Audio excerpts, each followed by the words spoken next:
Hey We Read Bookers, Danny here, and today I would like to talk about Eat, Pray, Love by Elizabeth Gilbert. I know I'm a couple years behind on reading this because it was really popular back when the movie came out in like 2009 or 2010. Probably should have done the research before I made the video, but I didn't. I haven't seen the movie yet, so this review is going to be solely about the book. So the basic plot of this book is that the author was having an identity crisis of sorts, so she decided to go on a spiritual journey around the world to find herself and learn how to pray and learn how to love and learn how to eat, I guess, judging by the title. And so at the beginning of the book, she goes on an assignment in Bali where she meets a medicine man, and the medicine man reads her palm and tells her a bunch of stuff, like how she's gonna lose a ton of money and she'd get it all right back, and eventually she would come back to see him and spend 3 or 4 months learning under him. So she decides that in addition to going back to Bali, she's also going to spend some time in Italy and in India. And she wants to go to Italy because she's always wanted to learn the Italian language, and what better place to learn than the country itself.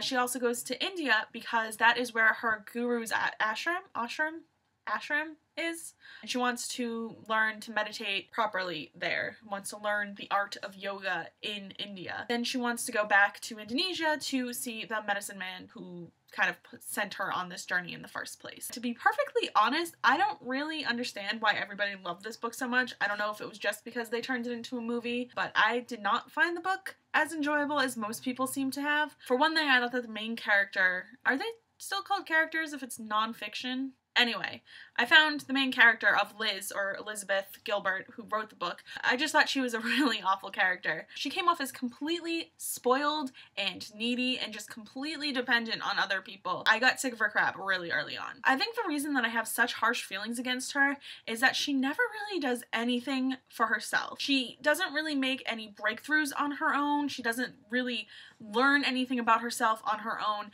It's all stuff that's basically handed to her by other people. I also thought she was really immature for her age, which was hard to read, especially when she's going through the divorce, which everyone will admit, like, it's hard to get through the divorce at first, but once you get through it, it's a little bit better. The reason that I find her so spoiled is because when she was going through the divorce, she ended up giving her husband all her money, which I thought was really stupid, but fine, whatever, she just wanted to be out of the marriage. But then she's basically just handed the money back by her publishing company, who's gonna send her around the world to do everything she wants as long as she writes about it, which I just find really frustrating. It just bothers me that someone could have an awesome life like that and still be a mopey McMoperson. And I realized by the end of the book that I thought Liz was literally the least interesting character throughout the whole thing. And that must really suck to be the least interesting person in your own autobiography, which this basically is for her. It's only a year of her life, but still, she was the least interesting person throughout. There were some characters that I like, and most of them came up at the end. The medicine man, he was in the beginning and in the end, but he was really interesting to read about. He was really funny. He brought a lot of comic relief to the book. There was also a woman that she met in Bali named Wayan, but I thought she was another really interesting character and someone who was really fun to read about. So there were some good parts. I also wasn't a fan of the writing style.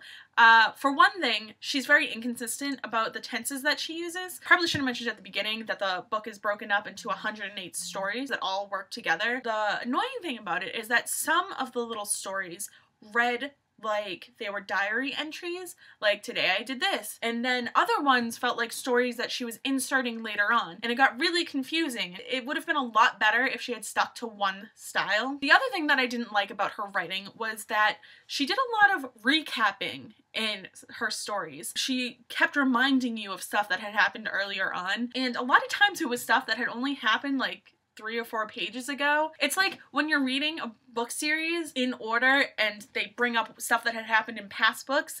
I know a lot of people find it annoying when you're doing that in a series, but to have it happen within the same book was really bizarre and unnecessary. It also got really annoying after a while. Overall, I think I would give this book about 2 stars just because there was a lot wrong with it, but it wasn't as bad as 50 Shades of Grey, so I wouldn't really recommend it unless you're really into Julia Roberts and want to read the book before you see the movie. Those are my thoughts on Eat, Pray, Love. Let me know what you guys think down in the comments if you've read this book before or if you just saw the movie and that seemed to be better.